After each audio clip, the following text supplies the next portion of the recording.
Yeah. you don't necessarily know what they like, how they play, because you already played them. So you don't have that option. You really just get to pick your favorite stages. I'm really surprised both Marth picked Dreamland. That means they want a much lower variant stage. The Marth Ditto on Dreamland loses a lot because you can't timber the platforms except sometimes up tilt hit like the actual tip. So that means that they'll be able to like recover and survive a lot longer. So far, it does not. I mean, I know what you're saying in theory. Definitely both of these guys like to stick around the edge like this. Yo, edge guarding is really good in the Ditto. Marth is actually really good at edge guarding Marth. So you might have wondered about quixotic, whether he can handle other players, because, you know, obviously he did really well against the Sheik just now. Can he do that stuff against other players? This is really showing that, yes, this is really good. This Is this winners? I don't know. Lots of solid plays. This is for them, but that's not the point. I don't know. When I watch Marth players, I try to stay. Quixotic, as I'm pretty sure he pronounces it, is not allowing BQ to get too much in. He just throws. His hitboxes are so good, even when he shields his Pokemon. Yeah. Oh, nice. I thought for sure that would have been good. Hitting that tech consistently is actually extremely important. Right, and there it was. Because if he... Okay, I don't know. I mean, obviously, if he didn't hit it, he would have died. So yeah. It's definitely a big one. And he was ready for it, too. He wouldn't have made for that kind of option.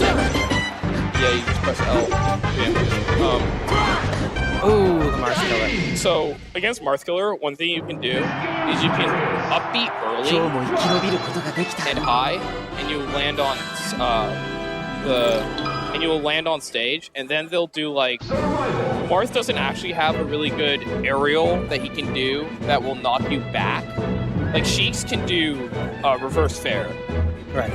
Where... I think we've seen this Marth, but earlier not using those options. So it's really showing he pays attention to his opponent. He figures out what is the trend that's going to happen. He's ready for it. He's there. For BQ to keep up with this, he's going to have to figure out a new strategy. He's going to have to stop. I would have gone Yoshi Story.